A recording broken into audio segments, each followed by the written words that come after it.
और वो अज़ाब के ही लिए मुसल्लत कर दिया जाएगा और इससे वो सख्त तरीन अज़ाब देगा और ऐसा ऐसा तुम पर वार करेगा कि तुम जो आज लोग इतराते हैं। अस्सलामु अलैकुम वरहमतुल्लाहि ताला व बरकातुहू।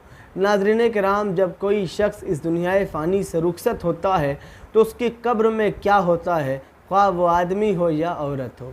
नाज़रीन किराम, जब कोई शख्स इस दुनिया फ़ानी से रुखसत होता है तो उसके पास हज़रत मलकुल मौत आते हैं और उसकी रूह को कब्ज़ कर कर ले जाते हैं।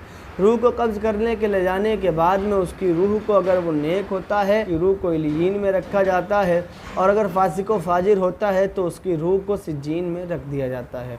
इसके बाद में गुस्ल और जनाजे की नमाज़ होने के बाद में जब उसको कब्र के अंदर उतार दिया जाता है तो कब्र के क्या हालात होते हैं मैं आपको इंशाअल्लाह तबारक व तआला इस वीडियो में बताऊँगा।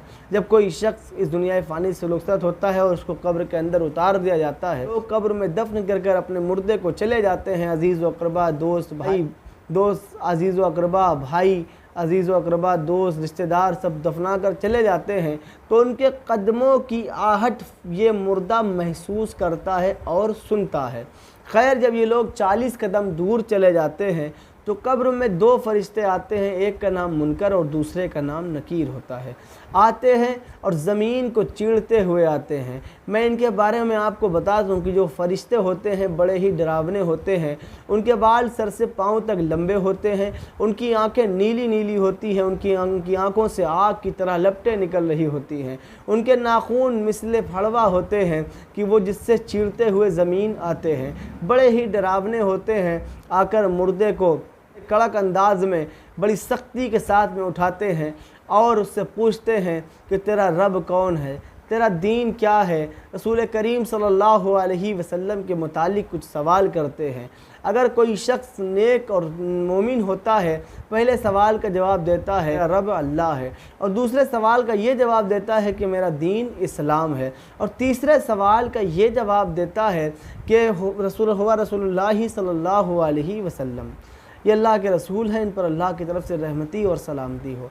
अब जब ये जवाब तीनों सही सही दे देता है तो एक आवाज़ देने वाला आवाज़ देता है कि इसकी कब्र में एक जन्नत का बिछोना बिछाओ, इसके लिए इसको एक जन्नत का जोड़ा दो, इसकी कब्र में एक जन्नत का दरवाज़ा खोल दो, इसकी कब्र को हद निगाह तक कुशादा कर दो और इसको नई नवेली दुल्हन की तरह सुला दिया जाए।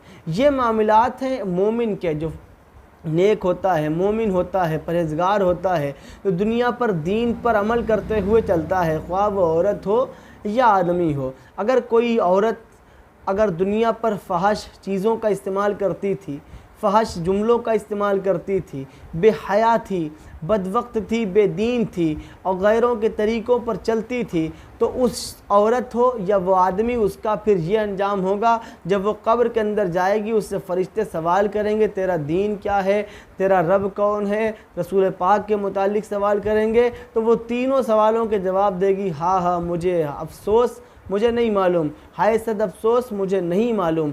इसके बाद में एक आवाज़ देने वाला आवाज़ देगा कि इसने झूठ कहा, इसके लिए एक जहन्नम का बिछोना बिछाओ, इसके लिए एक जहन्नम का दरवाज़ा खोल दो, इसको जहन्नम का बिछोना दो, इसको जहन्नम का जोड़ा पहनाओ, इसके लिए जहन्नम का दरवाज़ा खोल दो और इसकी कब्र को आपस में मिला दिया जाए।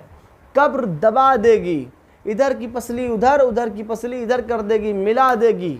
इसके बाद उसकी कब्र में एक अंधा, बहरा, गूंगा फरिश्ता मुसल्लत किया जाएगा जो इतना सख्त होगा, भाई वो अंधा होगा, बहरा होगा, गूंगा होगा, मारेगा उसे, आप तुम्हारी तड़पने की, चीखने की आवाज़ नहीं सुनाई देगी।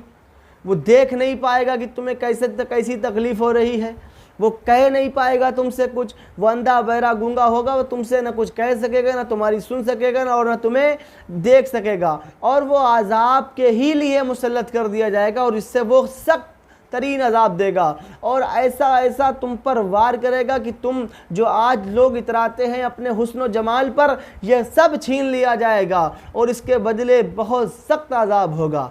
तो इसलिए कि आज जो लोग अल्लाह की दी हुई चीज़ों पर राज़ी नहीं होते, कल जब वो कब्र के अंदर जाएंगे तो अल्लाह तबारक व तआला उनसे भी राज़ी नहीं होगा। अल्लाह तबारक व तआला इरशाद फरमाता है, लोग मेरे कम रिस्क पर राज़ी हो गए, मैं उनके कम अमाल पर राज़ी हो जाऊँगा।